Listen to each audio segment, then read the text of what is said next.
نحمده ونستعينه ونستغفره ونعوذ بالله من شرور أنفسنا ومن سيئات أعمالنا من يهده الله فلا مضل له ومن يضلله فلا هادي له وأشهد أن لا إله إلا الله وحده لا شريك له وأشهد أن محمدا عبده ورسوله أرسله بالحق بشيرا ونذيرا والصلاة والسلام على محمد وعلى آل محمد وأصحابه أجمعين ومن تبعهم بإحسان من الأئمة والهداة والصالحين إلى يوم القيامة. أما بعد فإن أصدق الحديث كتاب الله وخير الهدي هدي محمد صلى الله عليه وسلم وشر الأمور محدثاتها وكل محدثة بدعة وكل بدعة ضلالة وكل ضلالة في النار. رب اشرح لي صدري ويسر لي أمري واحلل عقدة من لساني يفقهوا قولي. ربنا زدنا علما ربنا زدنا علما اللهم فقهنا في الدين آمین یا رب العالمین. اعوذ باللہ من الشیطان الرجیم. آج کا ہمارا جو لیسن ہے وہ سٹارٹ ہوگا آیت نمبر 18 سے. رائٹ 18 ہم نے پڑھ لی تھی لاسٹ ٹائم، لیکن تھوڑا سا ہم اس کو دوبارہ دیکھتے ہیں.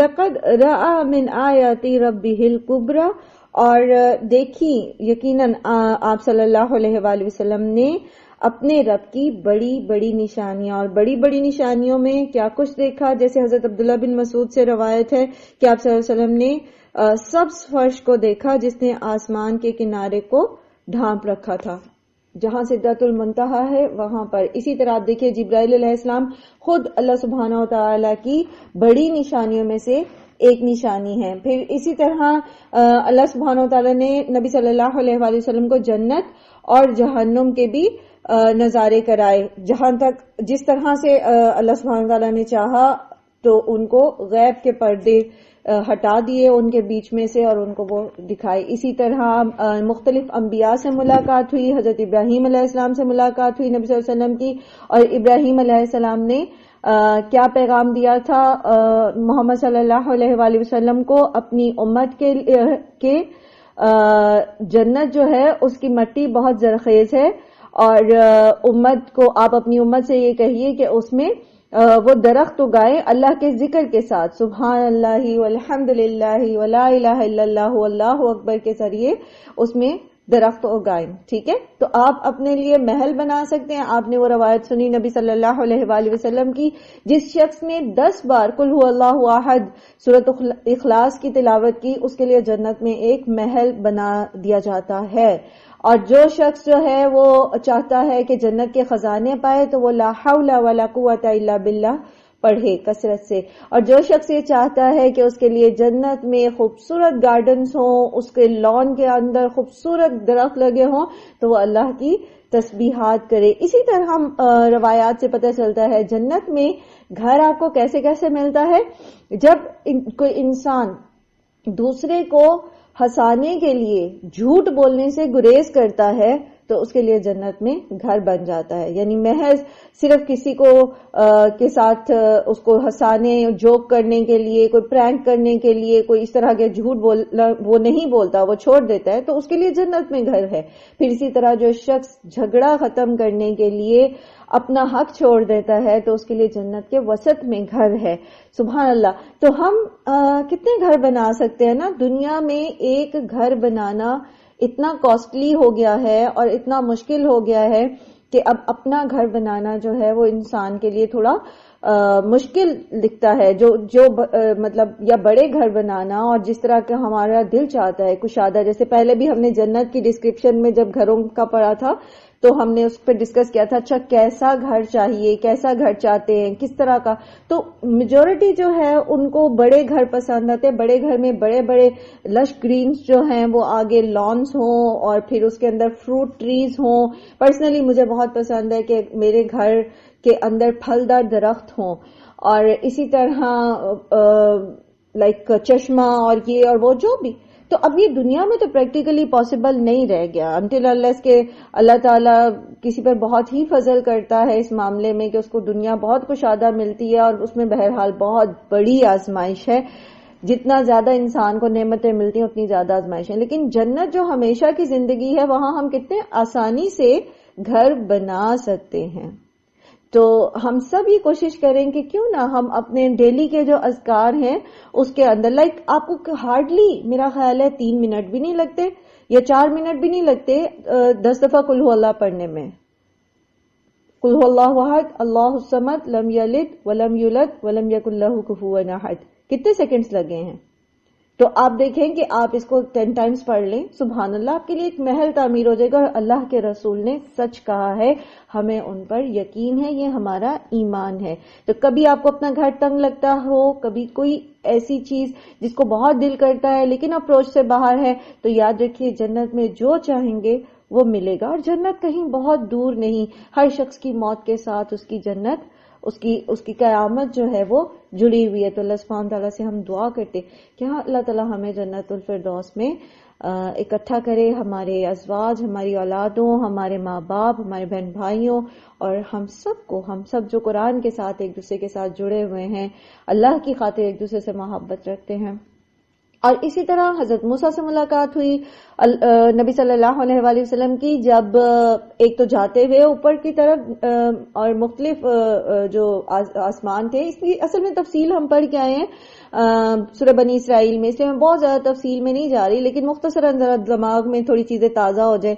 تو جب اللہ سبحانہ تعالیٰ نے 5 نمازیں جو ہیں وہ 50 نمازیں فرض کی، اور پھر آپ سب جانتے ہیں کہ موسیٰ علیہ السلام سے ملاقات ہوئی، انہوں نے کہا میری قوم تو ایک بھی نہیں پڑھ سکی تھی، اب پھر جائیں، پھر کچھ کمی کرائیں، پھر جائیں. پھر وہ 2-3 دفعہ میں پھر نبی صلی اللہ علیہ وسلم نے جب 5 نمازیں اللہ سبحانہ تعالیٰ نے فرض کی تو اس کے بعد صلی اللہ علیہ وسلم نے فرمایا کہ نہیں، اب مجھے شرم آتی ہے. اور 5 نمازوں کا اجر جو ہے وہ 50 نمازوں جتنا ہے. پہلے بھی ہم اس ٹاپک کو ڈسکس کر کے آئے ہیں. تھوڑا سا ایک کوئک ریمائنڈر دوبارہ نماز کے حوالے سے دیتی ہوں، اور وہ یہ کہ 50 نمازیں اللہ سبحانہ تعالیٰ کو پتا تھا کہ اللہ تعالیٰ نے 5 نمازیں ہی فرض کرنی ہیں امت مسلمہ پر، محمد صلی اللہ علیہ وسلم کی امت پر، ٹھیک ہے. تو یہ جو بیچ میں ایک نبی صلی اللہ علیہ وآلہ وسلم کو پہلے 50 کہنا اور پھر اس کو 5 تک لے کر آنا، اس کی وجہ کیا ہے؟ اس کی وجہ جو مجھے سمجھ آتی ہے وہ یہ کہ دیکھیں اگر آپ 50 نمازیں 24 گھنٹے میں پڑھتے تو پھر کیا کرتے؟ آپ آل دا ٹائم مصلے پہ بیٹھے رہتے، ٹھیک ہے. آل دا ٹائم کیا کرتے؟ ایک وہ جو نماز کی فلسفی ہے، ایک کانشیسنس ڈیولپ کرنا کہ مجھے اللہ کے حضور حاضر ہونا ہے، مجھے ایک آخرت میں اللہ کے سامنے کھڑے ہونا ہے. تو انسان جو ہے وہ ایک کانشیسنس میں رہتا ہے کہ مجھے اپنے اعمال کے لیے جواب دینا ہے، ٹھیک ہے. تو all the time throughout the day ہم کس فیلنگ میں رہتے کہ ہمیں اللہ کے سامنے جواب دے رہنا ہے. پھر یہ کہ ہم اللہ تعالیٰ کی تسبیح بیان کرتے رہتے، رائٹ. تو اب 5 نمازیں کر دی اللہ تعالیٰ نے، تو اس کے پیچھے 50 نمازوں والا فنامنا ذہن میں رکھیے. 5 نمازیں ہیں لیکن اس کو ذہن میں رکھیے کہ 50 کیوں کہیں اللہ تعالیٰ نے پہلے، تاکہ انسان تھرو آؤٹ دا ڈے ایک نماز سے دوسری نماز کے بیچ میں بھی اپنے آپ کو کانشیس رکھے. کس چیز کے لیے؟ اللہ مجھے دیکھ رہا ہے، مجھے اللہ کے سامنے جواب دہ ہونا ہے. جو کچھ میں عمل کر رہا ہوں ان اعمال کی مجھے اللہ کے سامنے جواب دہی کرنی ہے. مجھے پوچھیں گے اللہ تعالیٰ.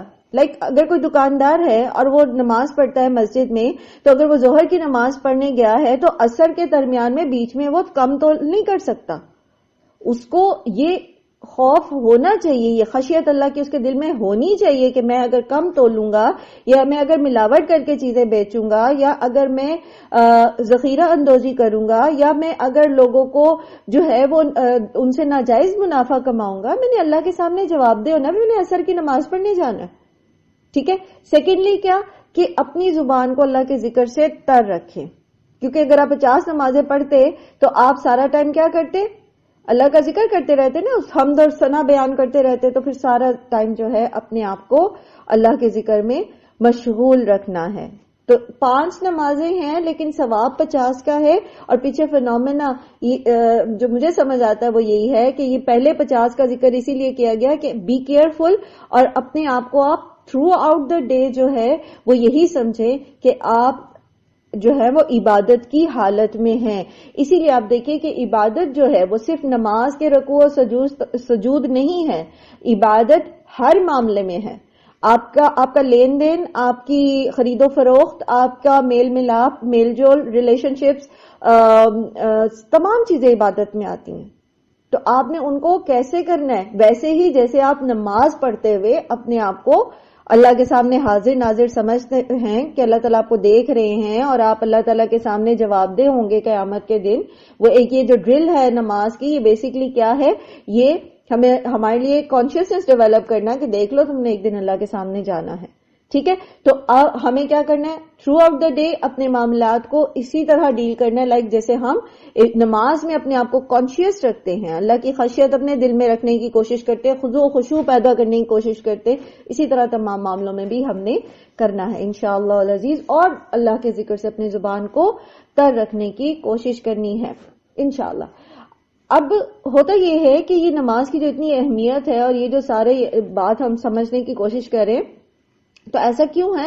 اللہ سبحانہ وتعالیٰ نے نماز کا یہ جو فینومینا ہے نا جو ہمیں دیا، آپ کو پتہ ہے کہ 700 دفعہ قرآن کریم میں نماز کا ذکر آیا. ٹھیک ہے، اب یہ پہلے 50 تھی، پھر 5 تک اللہ تعالیٰ نے کی، اور 700 دفعہ قرآن کریم میں اس کا ذکر فرمایا، تو یہ کوئی معمولی چیز تو نہیں ہے. اور ہم دیکھتے ہیں اللہ تعالیٰ قرآن کریم میں فرماتے ہیں اِنَّ الصَّلَاةَ تَنْهَىٰ عَنِ الْفَحْشَاءِ وَالْمُنکَرِ. اب ہم دیکھتے ہیں کہ جی نمازیں بھی پڑھ رہے ہیں ہم، لیکن ساتھ ساتھ فحش کام بھی کر رہے ہیں. نمازیں بھی پڑھ رہے ہیں، ساتھ ساتھ ہم برائیوں میں بھی مبتلا ہیں.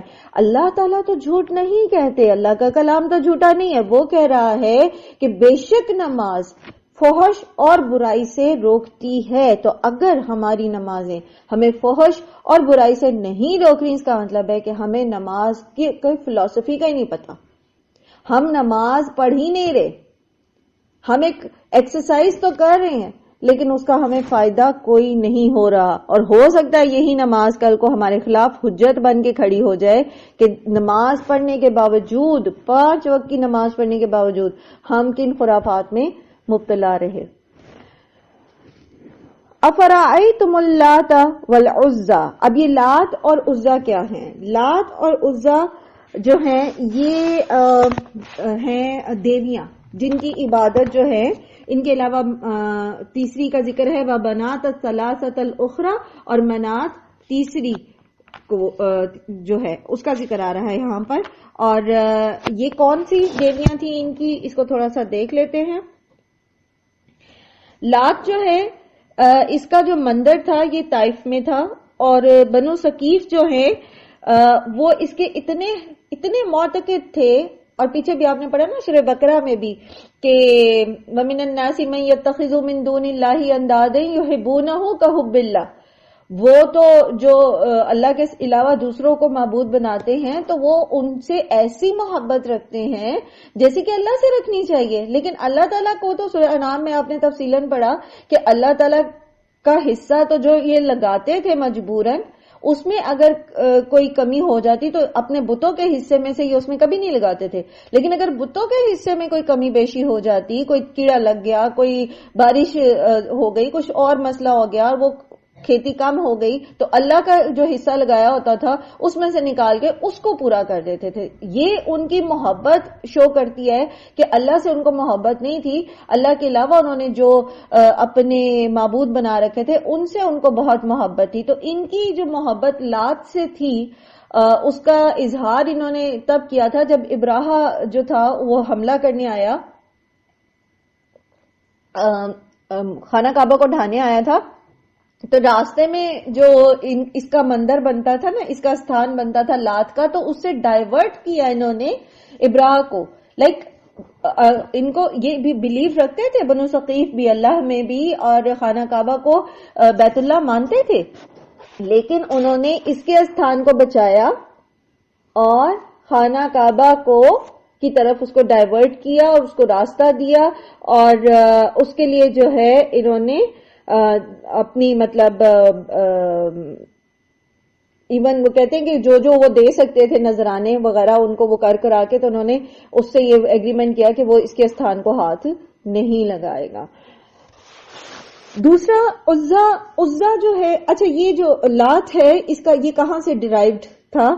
تو اس کے معنی اہل علم کے درمیان میں نا اس میں بہت سارا اختلاف ہے، لیکن جو تبری کی تحقیق ہے وہ یہ کہتے ہیں کہ نعوذ باللہ انہوں نے اللہ کی جو تانیث بنا رکھی تھی یعنی مؤنث بنا رکھی تھی یہ وہ تھی، ٹھیک ہے، اور اس کو وہ اللہتن کہتے تھے، اور اس سے جو ہے یہ کرتے کرتے کچھ زمانے گزرنے کے بعد یہ لات رہ گیا۔ بعض روایات میں یہ آتا ہے کہ یہ ایک آدمی تھا اور وہ جو ہے حاجیوں کو کھانا وانا کھلاتا تھا، ستو پلاتا تھا، تو وہ جب مر گیا تو اس کی وہ جس چٹان پہ رہتا تھا وہاں پر انہوں نے اس کے نام کا ایک بت بنا لیا، لیکن یہاں ہمیں پتہ چل رہا ہے کہ یہ مؤنث کی بات ہو رہی ہے، وہ کسی مرد کا مجسمہ نہیں تھا بلکہ وہ مؤنث تھی جو دیوی تھی، ٹھیک ہے، اس کا ذکر آ رہا ہے۔ تو اس لیے جو ہے میں نے آپ کو بتایا کہ اس کے اندر اختلاف ہے، لیکن جو سب سے موضوع لگ رہا ہے اس کی رائے جن کی وہ جو ہے وہ تبری کی ہے، ابن جریر تبری کی۔ پھر عزا جو ہے وہ عزت سے ہے اور اس کے معنی ہے عزت پانے والی، اور یہ قریش کی خاص دیوی تھی۔ لات کس کی تھی؟ بنو ثقیف کی، اور عزا جو تھی یہ قریش کی خاص دیوی تھی، اور اس کا جو استھان تھا وہ مکہ اور طائف کے درمیان وادی نخلا میں حرات کے مقام پر واقع تھا۔ بنو ہاشم کے جو حلیف قبیلہ بنی شیبان کے لوگ بھی اس کے مجاور تھے، اور اسی طرح قریش اور دوسرے قبائل کے لوگ جو ہیں وہ اس کی زیارت کرتے، اس پہ نظریں چڑھاتے تھے اور اس کے لیے قربانیاں بھی کرتے تھے۔ کعبہ کی طرح اس کی طرف بھی ہدی کے جانور جو ہیں یعنی اس کی جو نظر نیاز تھی اس کے جانور لے جائے جاتے، اور تمام بتوں سے بڑھ کر جو ہے وہ اس بت کی پوجا، اس کو عزت دی جاتی، رسپیکٹ کی جاتی۔ اور اسی طرح منات جو تھی، منات کا استھان مکہ اور مدینہ کے درمیان بحیرہ احمر کے کنارے قدید کے مقام پر تھا، اور یہ خاص طور پر خزاعہ، اوس اور خزرج کے لوگ جو تھے وہ اس کے مجاور تھے۔ اور زمانے حج میں جب حجاج طواف کر لیتے بیت اللہ کا اور عرفات اور منا سے فارغ ہوتے تو وہیں سے پھر منات کی زیارت کے لیے لبیک پکارتے ہوئے جاتے، اور جو لوگ اس دوسرے حج کی نیت کر لیتے پھر وہ صفا اور مروہ کے بیچ میں سعی نہیں کرتے تھے۔ اب یہ کہاں سے آ گئی تھیں یہ ساری رسومات ان میں، اور کہاں سے پیدا ہو گئیں یہ دیویاں؟ کون سا سورس تھا ان کے پاس؟ اللہ سبحانہ وتعالیٰ فرماتے ہیں الکم الذکر، کیا تمہارے لیے ہے لڑکے، ولہ، اور اللہ کے لیے ہے الانثی، لڑکیاں، یعنی یہ جو دیویاں تھیں ان کو وہ اللہ کی بیٹیاں کہتے تھے۔ تلک اذن قسمۃ ضیزی، اللہ سبحانہ تعالیٰ فرماتے ہیں کہ یہ تو پھر بڑی ناانصافی کی تقسیم ہوئی۔ اس کا یہ مطلب نہیں ہے کہ اگر وہ بیٹے بناتے اللہ کے لیے نعوذ باللہ تو اللہ تعالیٰ اس میں کوئی راضی تھے۔ بات دراصل یہ ہے کہ یہ ایک طرح سے ان پہ ٹونٹ کیا گیا کہ وہ چیز جو تم اپنے لیے بھی پسند نہیں کرتے، ایک طرف تم اللہ کو خالق اور مالک مانتے ہو، رب مانتے ہو، اور دوسری طرف تم اس کے لیے جب تفویض کرتے ہو تو وہ چیز جو تمہیں خود بھی نہیں پسند۔ اصولاً تو جب آپ کسی کو بڑی مقام دیتے ہیں، بڑا مانتے ہیں، تو پھر کیا ہوتا ہے، اس کے لیے آپ سب سے بہترین کو الگ کرتے ہیں نا، تو یہ ایک طرح سے ان کے اوپر جو ہے وہ ٹونٹ ہے۔ ان ہی الا اسماء سمیتموہا، نہیں ہے وہ مگر کچھ نام رکھ لیے ان کے تم نے، انتم تم نے، و آباؤکم اور تمہارے آباء و اجداد نے، ما انزل اللہ بہا من سلطان، اللہ نے تو اس کی کوئی دلیل نہیں اتاری، تم اس کو اللہ کی بیٹیاں کہتے ہو، یہ کچھ بھی نہیں ہے، اس کے پیچھے کوئی دلیل نہیں ہے۔ یہ کیا ہے، ان یتبعون الا الظن، وہ نہیں پیروی کرتے مگر صرف گمان کی۔ کون سا گمان؟ وما تہوی الانفس، اور اس کی جو خواہش کرتے ہیں ان کے نفس، ان کی جو خواہش نفس ہے، اس نے جو ان کے دماغ میں سٹوریز بنا دی، اس نے جو ان کے اندر جو ایک رغبت پیدا کر دی، بس یہ اس کے پیچھے چلے جا رہے ہیں، نہیں دیکھ رہے کہ باپ دادا سے جو روایتیں ہم سنتے آ رہے ہیں، جو قصے کہانیاں ہم سنتے آ رہے ہیں، اس کے اندر کوئی حقیقت بھی ہے یا نہیں، بس سر نہڑوائے چلتے چلے جا رہے، کوئی اس کے اندر تحقیق کرنے کی کوشش نہیں کرتا۔ فلاں بزرگ کی یہ کرامت ہے، فلاں کی یہ ہے، فلاں کا یہ، فلاں، بس ٹھیک ہے جی یہ کتابیں لکھی ہیں اس کے اوپر، کوئی نہیں دیکھے گا کہ اس کے پیچھے سورس آف نالج کیا ہے، اس کے پیچھے ریسرچ۔ محدثین جب حدیث لکھتے تھے تو کیسے ریسرچ کرتے تھے؟ آپ نے پڑھا نا، حالانکہ وہ دور صحابہ میں صحیح حدیث کی تدوین جو ہے وہ شروع ہو گئی تھی اور روایات اکٹھی ہونی شروع ہو گئی، لیکن باقاعدہ جب اس کو کمپائل کیا گیا اس علم کو، کتنی سخت شرائط ہے. آپ نے پڑھی نا صحیح حدیث کے لیے کتنی سخت شرائط ہے کہ اگر ذرا سا بھولنے کی بھی اس کو عادت ہے نا راوی کو، ذرا سا اس میں ذرا سی جو ہے اس کے میموری میں ہے، وہ یہ کہہ دیتا ہے پتہ نہیں یہ بات تھی یا یہ، تو اس سے حدیث نہیں لیتے تھے کہ بھی پتہ نہیں اسے بھول گئی ہوگی بات. پھر اسی طرح اگر کوئی اپنے استاد کا اصل نام کی بجائے کنیت بتاتا تھا، نہیں اس نے تو تدلیس کی ہے، اس نے تو اصل نام چھپایا، نہیں ہم نہیں لیں گے اس سے روایت. کس قدر ریسرچ کر کے تو دین کا ماخذ جو ہے وہ ہم تک پہنچا ہے جو اوریجنل ہے. اس میں بھی پھر آپ دیکھیں کہ ضعیف کو الگ کیا، حسن کو الگ کیا، جو فیبریکیٹڈ ہے روایات موضوع ہیں ان کو الگ کیا، متروک کو الگ کیا. ہر چیز جو ہے اس کو علمی بنیادوں پر دلائل کے ساتھ الگ الگ بیان کر دیا. اور ایک طرف آپ ہیں کہ اللہ کی صفات میں شامل کر رہے ہیں مختلف لوگوں کو، اللہ ہی کی مخلوق کو، کہیں فرشتوں کو، کہیں بزرگوں کو، کہیں انبیاء کو. کس بنیاد پر؟ صرف سنی سنائی باتوں پر، صرف اس لٹریچر کی بنیاد پر جو اب تو کمپائلڈ ہے. عربوں میں کمپائلڈ نہیں تھا، لکھا نہیں جاتا تھا کیونکہ ان کے یادداشتیں بہت اچھی تھیں تو وہ زبانی یاد رکھتے تھے چیزیں، تو ایک نسل سے دوسری نسل تک جو ہے وہ چیزیں جاتی تھیں. لیکن یہ کہ کوئی تحقیق کہاں سے آئی یہ بات، کیا واقعی یہ ثابت ہوئی؟ اب آپ دیکھیے کہ آپ جب حدیث کا علم پڑھتے ہیں، قرآن تو جو ہے وہ ایک مسلسل روایت ہے، اس کے اندر ایک نسل سے دوسری نسل آپ جب باقاعدہ تجوید سیکھتے ہیں اور آپ کو اجازہ ملتا ہے یعنی تجوید سکھانے کا، اور آپ اس کو لکھ سکتے ہیں، اس پہ بکس لکھ سکتے ہیں، تجوید کے لیے آپ کو اجازہ لینا پڑتا ہے، تو اس میں پوری چین ہوتی ہے، کس نے سیکھا، پھر اس نے کس سے سیکھا تھا، اس نے کس سے سیکھا تھا، اس نے کس سے سیکھا تھا. تو یہ پوری کی پوری چین ہوتی ہے جو پھر صحابہ اور پھر ہر ایک صحابی سے جنہوں نے اگر ڈائریکٹلی محمد صلی اللہ علیہ وآلہ وسلم سے سنا ہوتا تو وہ اس کی چین وہاں تک جاتی ہے. اسی طرح حدیث کی دیکھیے کہ ایک سے دوسرا راوی، دوسرا، پھر وہ کرتے اگر کہیں کوئی راوی ڈراپ ہو گیا ہے، کسی نے اپنے استاد سے جو ہے وہ ایون سمعنا یا حدثنا نہیں بیان کیا تو محدث اس میں بھی مشکوک ہو جاتے. لیکن یہاں پر آ کے جہاں ڈائریکٹ توحید متاثر ہوتی ہے، ہمارا عقیدہ توحید متاثر ہوتا ہے، ہم کوئی تحقیق نہیں کرتے، صرف جو والدین سے سنا ہوا ہوتا ہے اس کو ایز اٹ از لے کر چلتے رہتے ہیں. کہ اللہ تعالیٰ فرما رہے ہیں ان ہی الا اسماء سمیتموها انتم وآباؤکم، تم نے اور تمہارے باپ دادا نے ان کے نام رکھ لیے ہیں، ان کے پیچھے کوئی دلیل نہیں ہے. ما انزل اللہ بہا من سلطان. یاد رکھیے عقائد جو ہیں یہ بنیادی حیثیت رکھتے ہیں دین کے اندر، اور اللہ سبحانہ و تعالیٰ نے بنیادی عقائد، عقیدہ توحید، عقیدہ آخرت اور عقیدہ رسالت، اس کو کھول کے قرآن میں بیان کر دیا.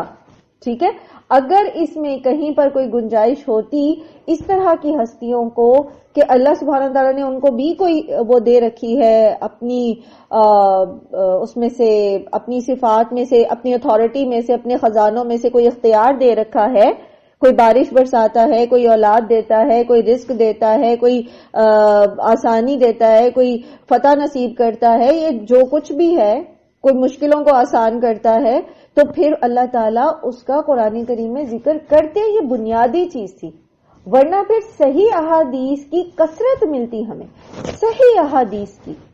ٹھیک ہے، جو صحیح احادیث ہے کیونکہ اس کا تعلق عقیدے سے ہے، اور انسان کا اگر عقیدہ درست نہ ہو تو نیک عمل صالح قبول نہیں ہوتے.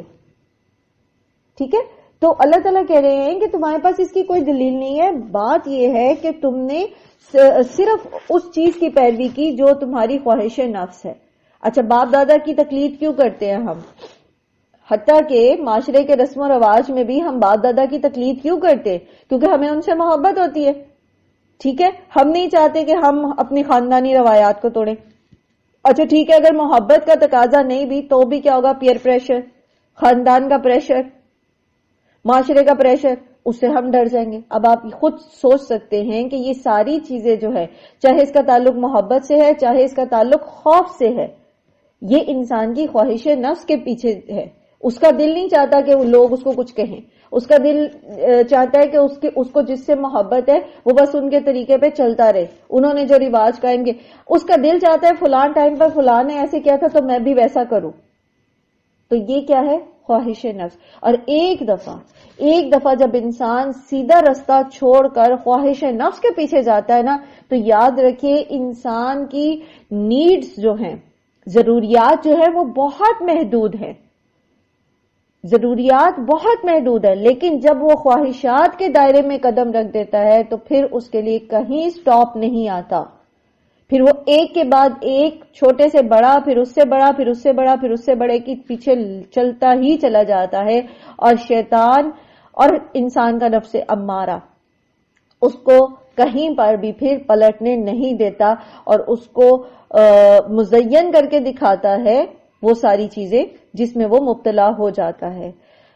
وَلَقَدْ جَاءَهُم مِّن رَّبِّهِمُ الْهُدَىٰ، اور البتہ تحقیق آئی ان کے پاس ان کے رب کی طرف سے ہدایت. ایک طرف نبی صلی اللہ علیہ وآلہ وسلم دلائل پر مبنی، حقائق پر مبنی باتیں بتا رہے ہیں، کائنات اور الہامی کتب جو پہلے سے موجود ہیں ان سے ایویڈنس کے ساتھ بتا رہے ہیں، اور پھر جو تعلیمات نبی صلی اللہ علیہ وآلہ وسلم دے رہے ہیں وہ انسان کی فطرت کے عین مطابق ہے، یعنی خود انسان کی فطرت بھی اس کے اوپر دلیل ہے. اور پھر رب کائنات کی جو پہچان نبی صلی اللہ علیہ وآلہ وسلم کرا رہے ہیں، توحید یہاں پر موضوع جو ہے وہ توحید کا ہے، یعنی ایک اللہ کی عبادت اور اس کے اسماء، اس کی صفات، اس کی ربوبیت، اس کی الوہیت میں کسی کو شریک نہیں کرنا. اس پر تو پوری کائنات دلیل ہے کہ کائنات کو چلانے والی صرف ایک ہی ہستی، اس کا کوئی شریک نہیں. اور اللہ سبحانہ وتعالیٰ نے پھر انسان کی اپنی فطرت کے مطابق اس کو اسی کی زندگی میں سے مثالیں دے کے بھی سمجھایا.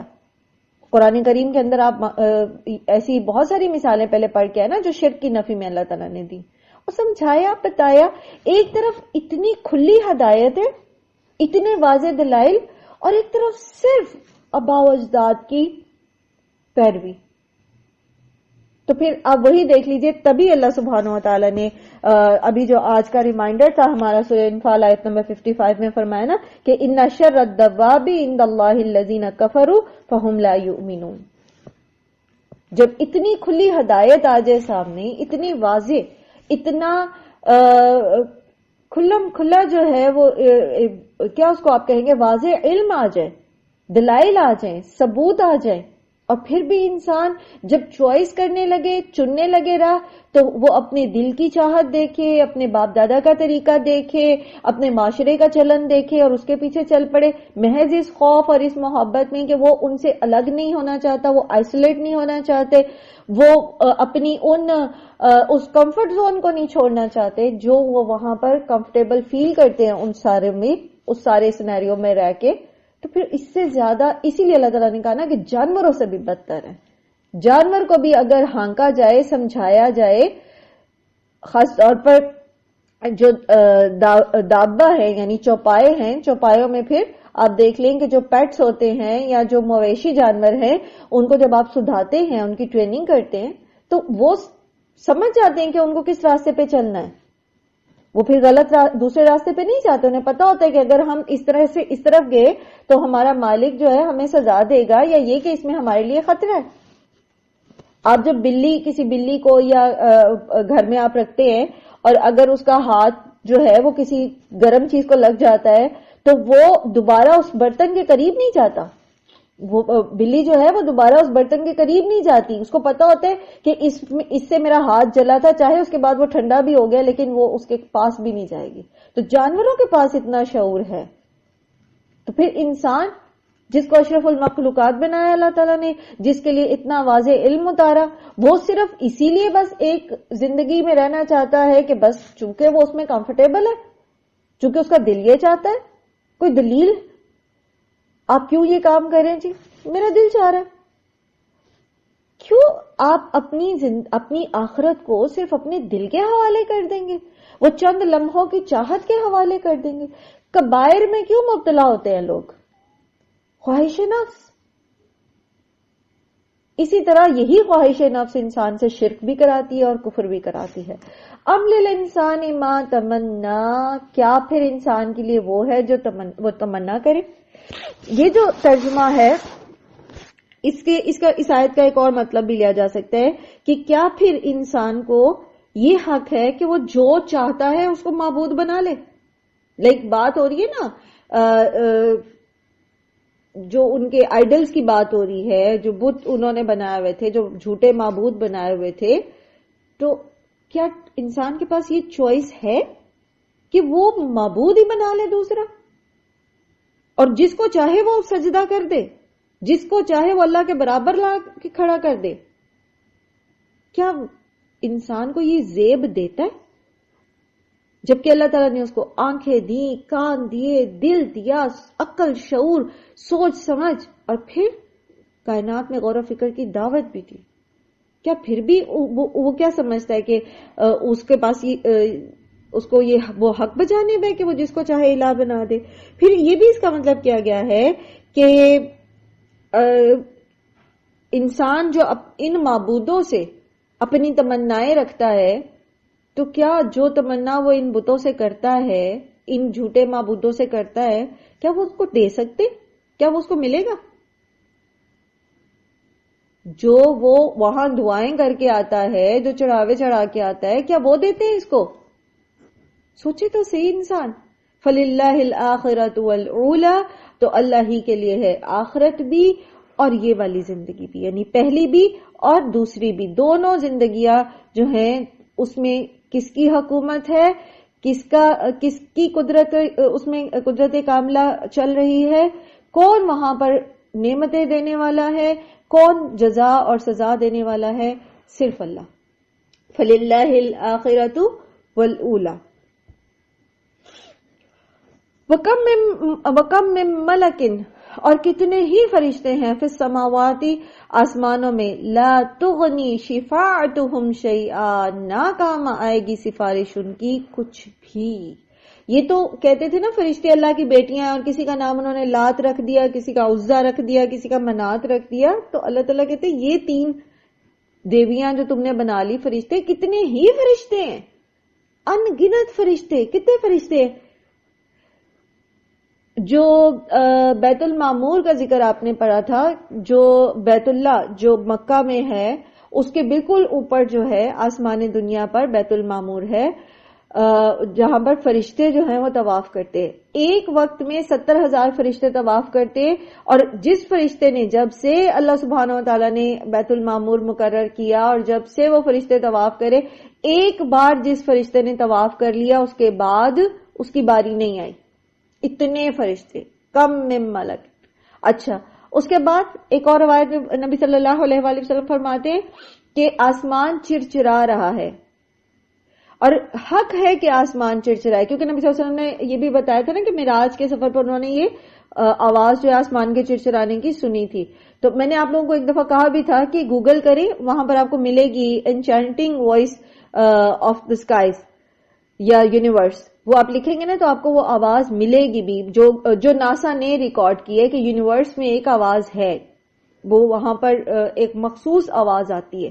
لیکن بہرحال نبی صلی اللہ علیہ وآلہ وسلم نے فرمایا کہ آسمان چرچرا رہا ہے، اور چرچرانے کی آواز کیسی ہوتی ہے؟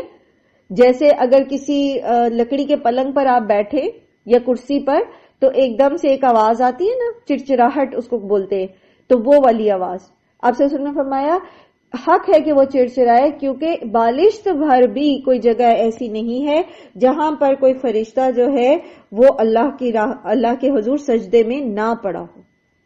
یعنی بالشت بھر بھی آسمان پہ جگہ نہیں ہے جہاں پر فرشتے جو ہے وہ اللہ کے حضور سجدے میں نہ پڑو. اتنے فرشتے. اللہ تعالیٰ فرمانے کم من ملک فی السماوات لا تغنی شفاعتهم شیئا، کسی کی شفاعت، کسی کی سفارش کام نہیں آئے گی. اللہ کے فرشتوں کی شفاعت کام نہیں آئے گی، تو یہ بناوٹی معبودوں کی کہاں آئے گی؟ الا من بعد ان یأذن اللہ لمن یشاء ویرضا. کون سے فرشتے کی شفاعت کام کرے گی، سفارش کام کرے گی؟ اس کی جس کو اللہ تعالیٰ اجازت دیں گے، اور جس کے لیے وہ چاہیں گے وہ اللہ تعالیٰ اس کے لیے اجازت دیں گے. اور شفاعت کا یہی اصول ہے، جس کو اللہ تعالیٰ شفاعت کی اجازت دیں گے وہی کر سکے گا. آپ نے وہ بھی روایت سنی نا کہ جو نیک لوگ دنیا میں اکٹھے ہوتے ہیں جب جنت میں چلے جائیں گے اور وہاں پر وہ اپنے کسی ساتھی کو نہیں پائیں گے اور پھر پتہ چلے گا اچھا وہ تو جہنم میں چلا گیا، تو وہ بھی سفارش کریں گے، ان کی بھی سفارش قبول ہوگی، قرآن کی سفارش قبول ہوگی، اور نبی صلی اللہ علیہ وآلہ وسلم کی شفاعت تو ہے ہی. لیکن آپ یہ دیکھیے دیگر انبیاء بھی سفارش کریں گے، نیک اور صالح لوگ سفارش کریں گے. جس کو اللہ تعالیٰ اجازت دیں گے وہ شفاعت کر سکے گا، اور جس کے لیے اللہ تعالیٰ چاہیں گے اسی کے لیے وہ کر سکے گا. ٹھیک ہے؟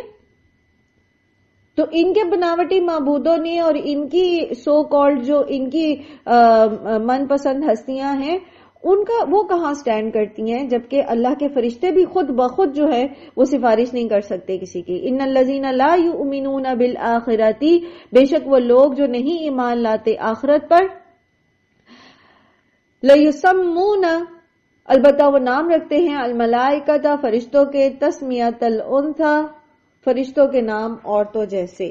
تو جیسے ابھی ہم نے پڑھا کہ انہوں نے اپنی دیویوں کے نام جو ہیں وہ فرشتوں کو دیویاں بنایا اور پھر ان کے لیے جو ہے وہ نام خود بخود جو ہے وہ رکھ لیے. وما لہم، اور نہیں ہے انہیں بھی ساتھ اس کے، من علم، کوئی بھی علم، ان کا علم، ان کے پاس اس کا کوئی علم نہیں ہے.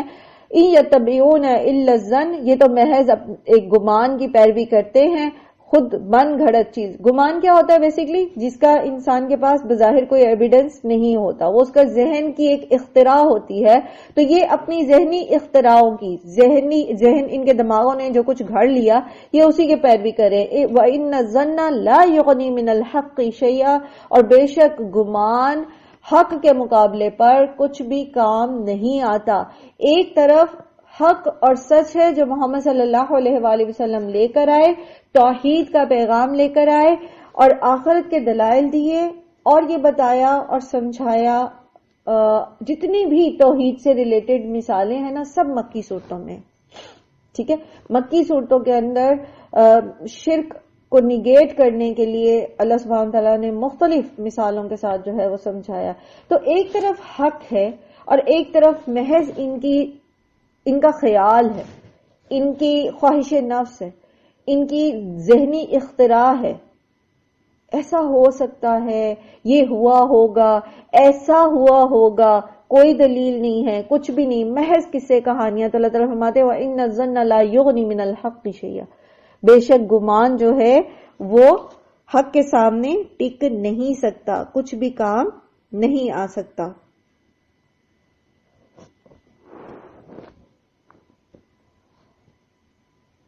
فَأَعْرِضْ عَمَّنْ تَوَلَّى، تو اعراض کیجئے اس سے جو منہ پھیرتا ہے، جو منہ موڑتا ہے اس سے آپ اعراض برتے. ان ذکرنا، ہمارے ذکر سے، جو ہمارے ذکر سے منہ موڑتا ہے آپ اس سے اعراض برتیے.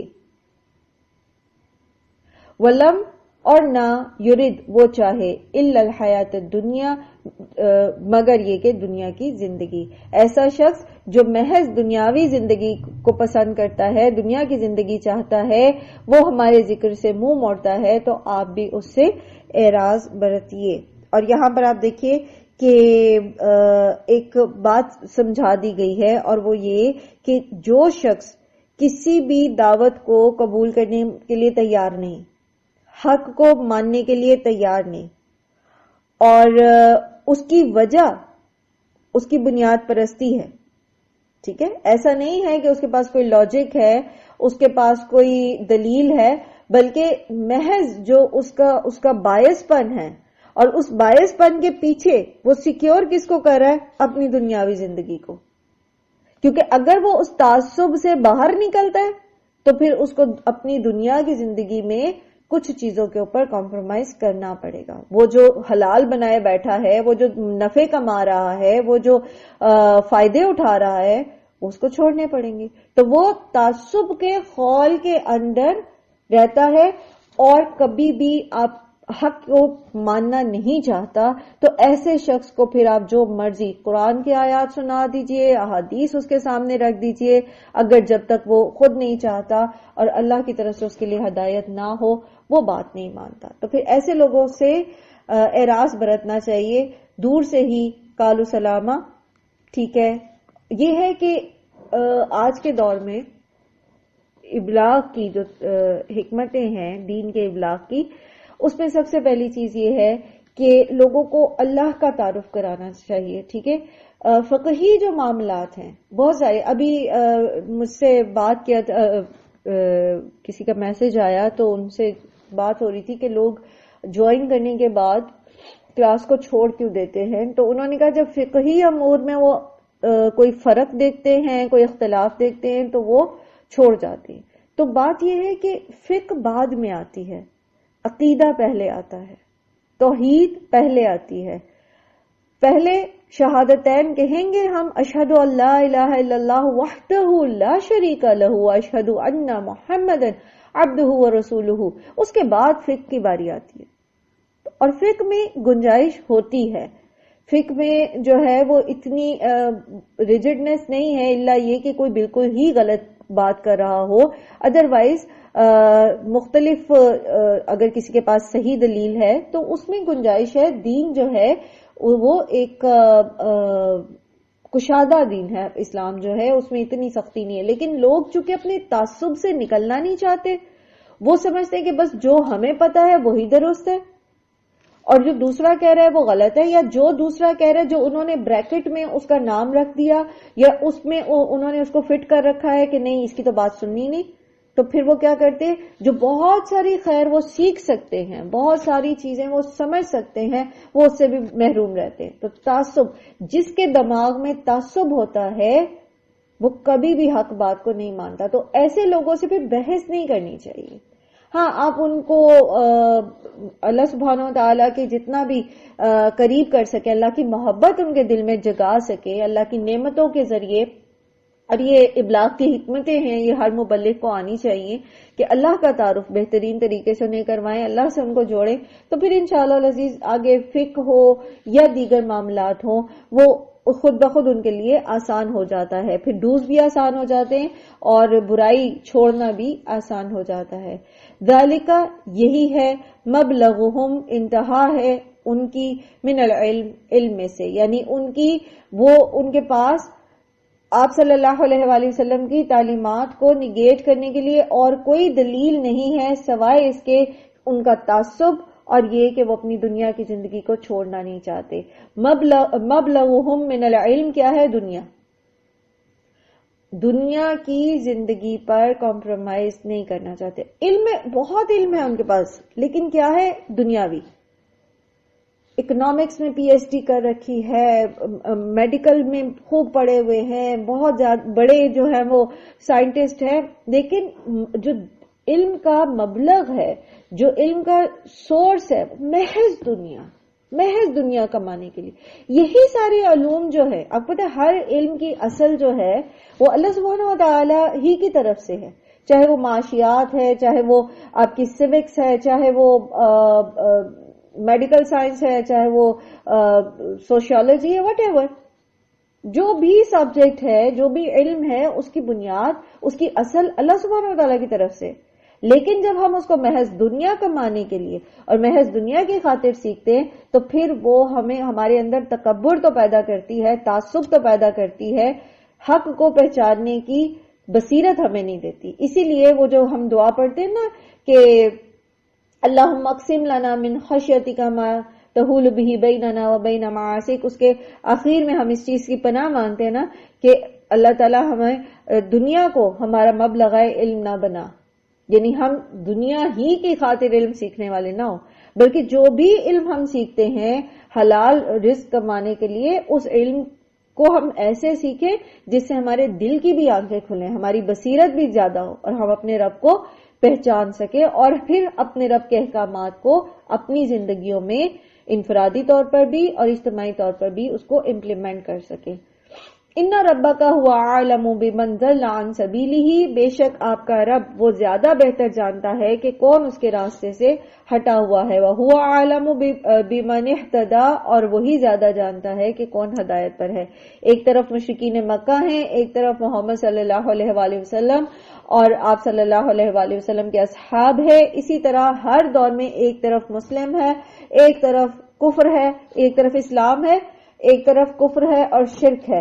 تو اللہ تعالیٰ کو بہتر پتا ہے، اللہ تعالیٰ زیادہ بہتر جانتے ہیں۔ کوئی کتنا ہی دعویٰ کرے، کوئی بھی ایتھیسٹ اٹھ کے جتنا مرضی دعویٰ کرے کہ نہیں جی کائنات میں کوئی خدا نہیں ہے، کائنات خود بخود چل رہی ہے، کوئی اٹھ کے کتنے ہی دعوے کر لے کہ نہیں نعوذ باللہ عیسیٰ جو ہے وہ اللہ کے بیٹے ہے، کوئی اٹھ کے کیسا ہی دعویٰ کر لے، اللہ تعالیٰ کو بہتر پتا ہے کہ سیدھے رستے پر کون ہے، اصل دین پر کون ہے، چاہے کوئی اپنی طرف سے حق پر ہونے کے کتنے بڑے بڑے دعوے کر لے۔ وَلِلَّهِ مَا فِي السَّمَاوَاتِ وَمَا فِي الْأَرْضِ، اور اللہ ہی کے لیے ہے جو کچھ آسمان میں ہے اور جو کچھ زمین میں ہے، لِيَجْزِيَ الَّذِينَ، تاکہ وہ بدلہ دے ان کو جنہوں نے اساءوا برا کیا، بِمَا عَمِلُوا بوجہ اس کے جو انہوں نے عمل کیے، وَيَجْزِيَ الَّذِينَ أَحْسَنُوا بِالْحُسْنَى، اور وہ ان کو بدلہ دے جنہوں نے اچھا کیا بھلائی کے ساتھ۔ تو اللہ سبحانہ وتعالی ہر چیز کا مالک ہے۔ جو آپ دیکھیے کہ اس کو اگر کسی بھی آدمی کے گمراہ یا سیدھے رستے پر ہونے کا فیصلہ اس کی دنیا میں اس کے پاس مقام اور مرتبہ ہونے پر نہیں ہے، ٹھیک ہے، اس کا مقام اور مرتبہ جو ہے اس کا دنیاوی سٹیٹس جو ہے وہ نہیں ظاہر کرتا کہ کون صحیح ہے اور کون غلط ہے، بلکہ اصل میں مالک اللہ ہے جو کچھ زمین اور آسمان میں ہے، اور اس نے اپنی مرضی سے جس کو چاہا جتنا دیا ہے، یعنی یہ لوگوں کے اوپر نہیں چھوڑ دیا گیا اس چیز کو کہ اچھا فلاں کے پاس اتنا کچھ ہے، جیسے یہ کہتے تھے مشرکین مکہ کہ اگر اللہ نے نبوت دینی تھی تو پھر طائف اور مکہ کے سرداروں میں سے کسی کو ملنی چاہیے تھی۔ تو جو کچھ ہے خزانے وہ سب اللہ کے پاس ہے، اللہ تعالیٰ نے اپنی مرضی سے جس کو چاہا ہے دیا ہے۔ دنیا میں دنیاوی سٹیٹس اس چیز کا جو ہے وہ کا اظہار نہیں کرتا کہ کون جو ہے وہ سیدھے رستے پر ہے اور کون جو ہے وہ بھٹکا ہوا ہے، اور اس کا فیصلہ سراسر اللہ سبحانہ وتعالیٰ کے ہاتھ میں ہے، وہی فیصلہ کرتا ہے، اور وہی پھر ان کو لوگوں کو جو اچھا کام کرتے ہیں جو اللہ کے راستے پر ہے ان کو بھی بدلہ دے گا دنیا میں بھی اور آخرت میں بھی، اور جو برائیاں کما رہے ہیں جو اللہ کا انکار کرنے والے ہیں تو ان کو بھی اللہ تعالیٰ بدلہ دے گا جو انہوں نے برائیاں کی۔ اب ہم یہ دیکھتے ہیں کہ بظاہر دنیا میں ہمیں کفار جو ہیں فی زمانہ اگر ہم غور کریں تو کفار ہمیں بہت اسٹیبلشڈ نظر آتے ہیں، کفار جو ہیں وہ ہمیں ہر طرح سے ترقی یافتہ نظر آتے ہیں، حتیٰ کہ اخلاق میں بھی آپ دیکھیں تو عام جو مسلمان ممالک کا جو کردار ہے، آپ کرپشنز کی لسٹ دیکھیں گے تو اس میں کرپشن میں سب سے زیادہ میرا خیال ہے سب سے ٹاپ پر جو کنٹری ہے وہ بھی مسلم کنٹری ہے، اور اسی طرح اگر آپ تھوڑا سا گوگل کریں گے آپ کو پتہ چل جائے گا زیادہ تر مسلم ممالک اس کے اندر۔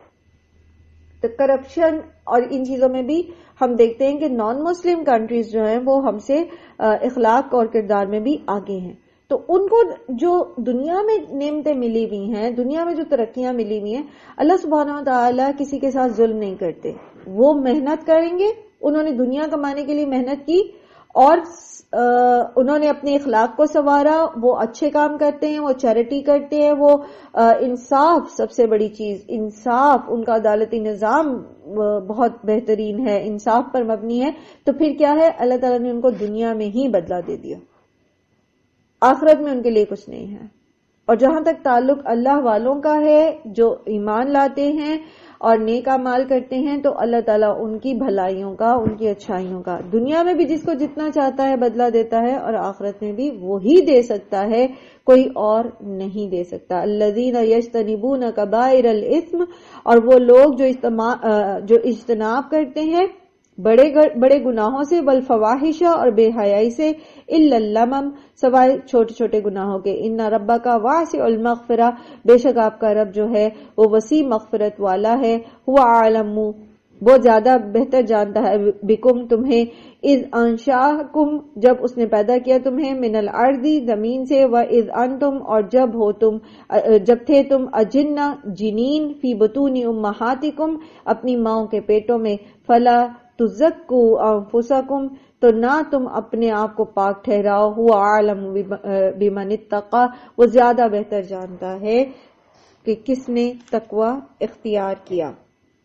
تو اس آیت کو سمجھتے ہیں۔ پہلے سب سے پہلی چیز یہ کہ جو لوگ بات شروع ہو رہی ہے الذین یجتنبون کبائر سے، اور یہ کس سے جڑ رہی ہے یہ آیت؟ پیچھے والی سے، وَيَجْزِيَ الَّذِينَ أَحْسَنُوا بِالْحُسْنَى اللہ سبحانہ وتعالی ان کو جو بھلائیاں کرتے ہیں ان کو اچھا بدلہ دے گا دنیا اور آخرت میں، اور یہ اچھا بدلہ کیا ہے؟ کم از کم 10 گنا، اور زیادہ سے زیادہ کی کوئی لمٹ ہے ہی نہیں، ہمیں پتہ ہی نہیں، ٹھیک ہے۔ ان لوگوں کی کیا صفات ہوتی ہیں؟ یہ کبائر سے بچتے رہتے ہیں، بڑے بڑے گناہ جنہیں کبیرہ گناہ کہا جاتا ہے، اس کی تفصیل ہم مختلف سورات میں پیچھے پڑھ کے بھی آئے ہیں، اور ایک پہچان کبیرہ گناہ کی وہ یہ ہے کہ جس گناہ پر اللہ نے یا اس کے رسول نے لعنت کی ہو، جس گناہ پر تعزیر وہ حد جاری کی ہو، اللہ سبحانہ و تعالیٰ نے حد بتائی ہو، اور جس کو حدیث یا قرآن میں بڑا گناہ کہا گیا ہے، تو وہ سارے کبیرہ گناہ آتے ہیں، ٹھیک ہے۔ تو جو لوگ کبائر سے بچتے، جان بوجھ کے کبیرہ گناہ نہیں کرتے، کوشش کرتے بچنے کی ہر وقت، اور فحش سے بچتے، فواحش سے بچتے، ٹھیک ہے۔ اب یہ فواحش کیا ہوتی ہیں؟ کھلے کھلے جو کبھی افعال ہوتے ہیں، اور اس کی بھی تفصیل جو ہے ہم سورہ نور میں جو ہے وہ پڑھ کے آئے ہیں۔ خاص طور پر اس کا تعلق جو ہے وہ ایسے معاملات سے جیسے قرآن کریم میں زنا کو فحش کہا گیا ہے، اسی طرح عمل قوم لوط کو فحش کہا گیا ہے، اور اسی طرح دوسری اخلاقی برائیاں جو ہیں ان کے لیے جو ہے یہ لفظ استعمال ہوتا ہے۔ تو انسان اپنے اخلاق کی، اپنے کردار کی حفاظت کرے اور ان چیزوں سے بچ کے رہے۔ الا اللمم سوائے اس کے جو انکانشیسلی ان سے سرزد ہو جاتے ہیں، بچنے کی کوشش کرتے ہیں کبائر سے بھی، فواحش سے بھی، فحش گوئی سے۔ اب آپ دیکھیں فحش جہاں آ جاتا ہے، پھر فحش الفاظ سے بچنا، ایسی چیزیں دیکھنا، سننا، یہ ساری چیزیں جو ہے اس کے اندر آ جاتی ہے، تو وہ اس سے بچتے ہیں۔ اب یہ ہے کہ کبھی ان سے کچھ نہ کچھ غلطی ہو جاتی ہے، اور انسان سے ہو جاتی ہے، کبائر بھی وہ سرزد ہو جاتے ہیں، لیکن یہ کہ وہ توبہ استغفار کرتے ہیں، اپنی اصلاح کر لیتے ہیں۔ تو اگر لوگ کبائر سے بچتے رہیں اور فواحش سے بچتے رہیں، تو اگر ان سے کوئی ایسے چھوٹے موٹے گناہ ہو جاتے، لمم جو ہے اس کا لفظ جو ہے کسی چیز کی تھوڑی سی مقدار یا خفیف سے اثر کے لیے جو ہے وہ استعمال ہوتا ہے، ٹھیک ہے۔ یعنی تھوڑا سا، کسی نے اگر تھوڑا سا کھانا کھایا ہے تو اس کے لیے کہتے ہیں اللمہ بالطعام، ٹھیک ہے، یا بیہی لمم، یعنی اس کا دماغ جو ہے وہ تھوڑا سا کھسکا ہوا ہے، تھوڑے سے کے معنوں میں آتا ہے بیسیکلی۔ تو یہاں سے پھر ہمیں کیا پتہ چلتا ہے کہ اگر ان سے کوئی چھوٹی موٹی غلطی ہو بھی جاتی ہے تو پھر اللہ تعالیٰ ان چھوٹی غلطیوں کو معاف کر دیتے ہیں جب انسان کبائر سے پرہیز کرتا رہتا ہے۔ ہم بہت سارے گناہ کرتے ہیں، ہمیں پتہ ہی نہیں چلتا۔ وہ پیچھے بھی ہم نے پڑھا نا کہ بولتے ہوئے ہم ایسے لفظ بول جاتے ہیں، کوئی چیز سنتے ہیں، کچھ ایسا کر بیٹھتے ہیں، ٹھیک ہے، کوئی عمل ایسا کر بیٹھتے ہیں اور ہمیں پتہ ہی نہیں چلتا کہ ہم گناہ کر چکے ہیں۔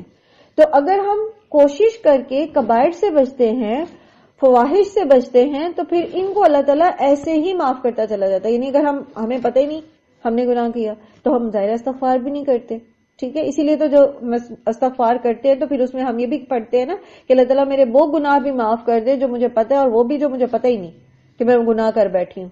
تو پھر اللہ سبحانہ وتعالیٰ ایسے گناہوں کو معاف کرتے رہتے ہیں۔ اِنَّ رَبَّكَ وَاسِعُ الْمَغْفِرَةِ تو آپ کا رب جو ہے وہ وسیع مغفرت والا ہے۔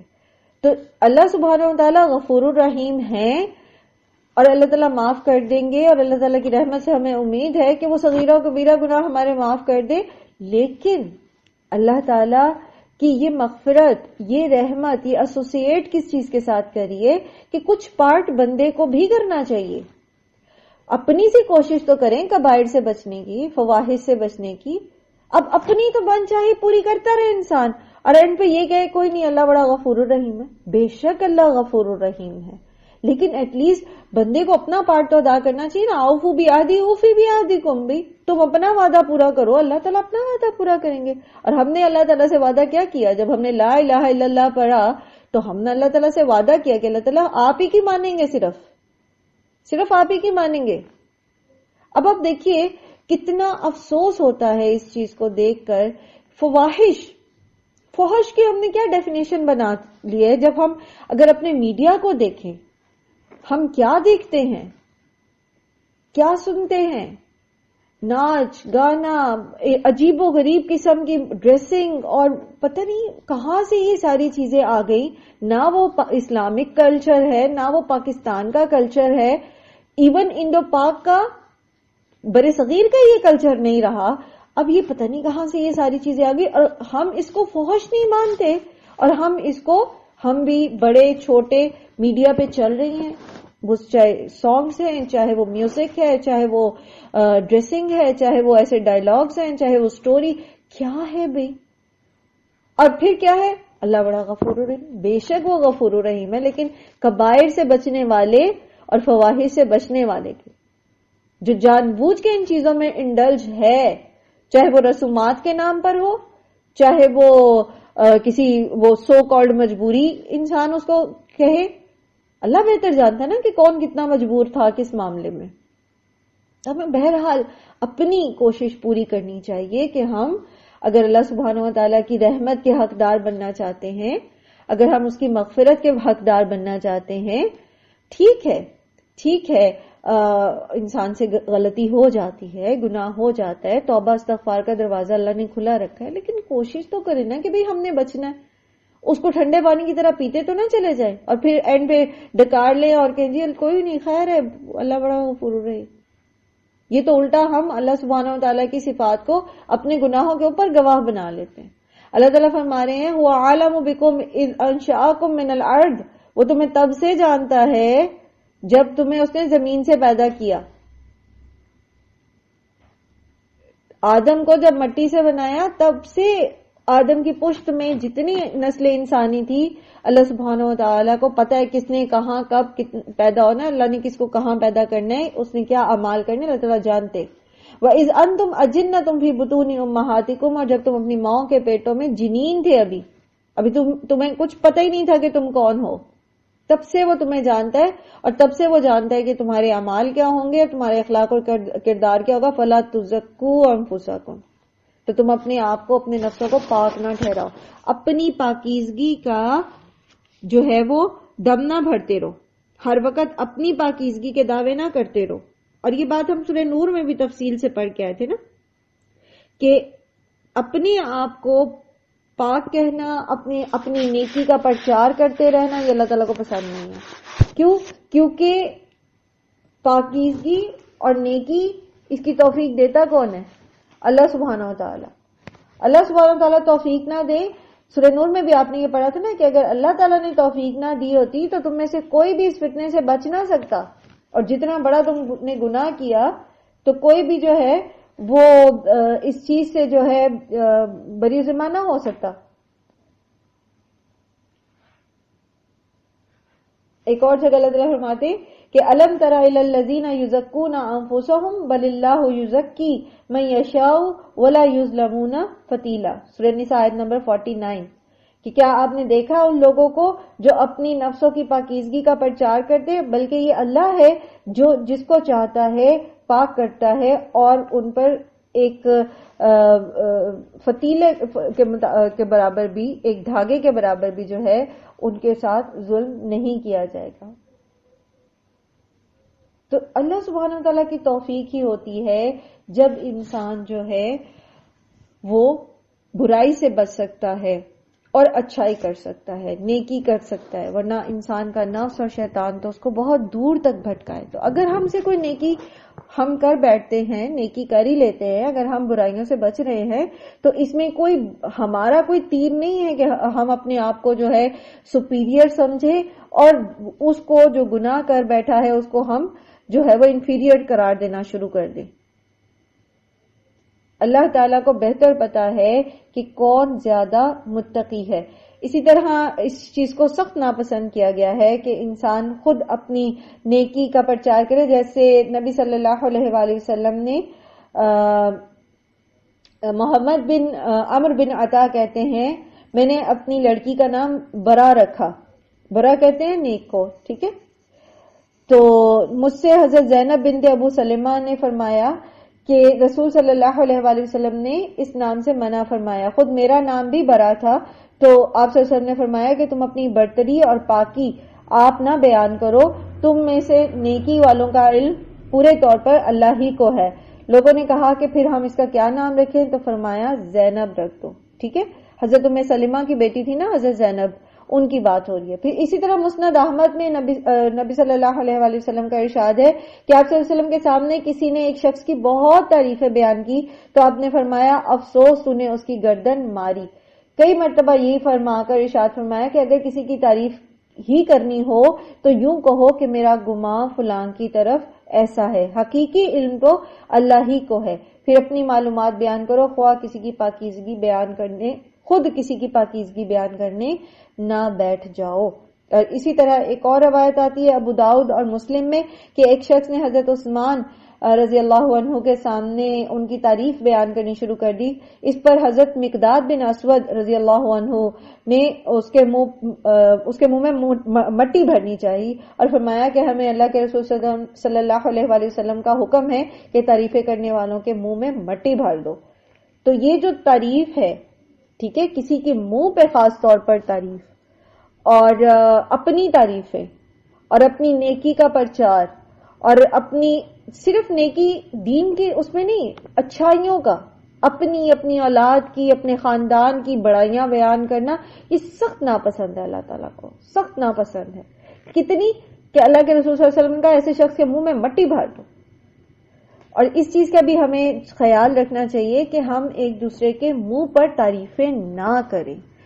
ایک اور جگہ جو ہے وہ ایک مفہوم ہے ایک حدیث کا کہ ایک شخص کے سامنے اس کی تعریف بیان کوئی اس کی تعریفیں کر رہا تھا تو آپ نے کہا کہ گویا تم نے اپنے بھائی کو ہلاک ہی کر دیا. یہ مفہوم ہے حدیث کا، یعنی کسی کے منہ پہ اس کی جب آپ تعریفیں کرتے ہیں تو اس کا جو کیا اس کو آپ کہیں گے، اس کے اندر تکبر پیدا ہو سکتا ہے، اور تکبر پھر انسان کو کہاں لے کے جائے گا. تو منہ پہ تعریفیں کرنے سے بہتر ہے، مومن کا آئینہ ہوتا ہے. اگر آپ کو کوئی بہت بھی اچھا لگتا ہے، کسی کا کوئی فعل، کوئی عمل آپ کو بہت اچھا لگا ہے، تو پھر اس طرح تعریف کریں کہ اس کو وہ اپنی اس میں رہے، اوقات میں رہے. یعنی اصل تعریف کا منبع تو اللہ سبحانہ و تعالیٰ ہی ہے، اور اللہ ہی توفیق دیتا ہے تو کوئی نیکی کر پاتا ہے. تو اللہ تعالیٰ بہتر جانتے ہیں کہ کون زیادہ متقی ہے. اس لیے تعریفیں کرنے سے زیادہ ہم سب کو عمل پر فوکس کرنا چاہیے تاکہ ہم عمل کر کے سچے ہوں. اور اللہ سبحانہ و تعالیٰ جو لوگ نیک ہوتے ہیں اللہ تعالیٰ ان کا نام ضرور بلند کرتے ہیں. وہ جیسے کسی صحابی نے نبی صلی اللہ علیہ وسلم سے فرمایا نا کہ ہم کوئی نیکی کرتے اور ہم لوگوں کو دکھانے کے لیے نہیں کرتے، لیکن پھر بھی لوگ ہماری تعریف کرتے ہیں. تو آپ صلی اللہ علیہ وسلم نے فرمایا یہ عاجلہ ہے، یعنی بہترین اجر میں سے جو سب سے پہلے جلدی تمہیں مل سکتا ہے وہ یہ کہ لوگ تمہیں اچھا سمجھیں. تو اچھا سمجھے ضرور، لیکن پھر دوسرے بندے کے منہ پر اس کی اتنی تعریفیں نہ کریں کہ وہ اپنے آپ کو کوئی خاص چیز سمجھنا شروع کر دے. اللہ سبحانہ تعالیٰ ہم سب کو ہمارے تمام افعال اور اعمال کو اپنے لیے خالص کر لیں، اور ہم میں سے ہر کوئی جو جتنا بھی اللہ کے دین کا کام کر سکتا ہے یا کر رہا ہے وہ خالص اللہ کی رضا کے لیے کرے، اور اللہ تعالیٰ ہمیں بہترین ایفرٹس کرنے کی توفیق عطا فرمائے. وآخر الدعوانا الحمدللہ رب العالمین. سبحانک اللہم و بحمدک، نشہد ان لا الہ الا انت، نستغفرک و نتوب الیک. السلام علیکم و رحمۃ اللہ وبرکاتہ.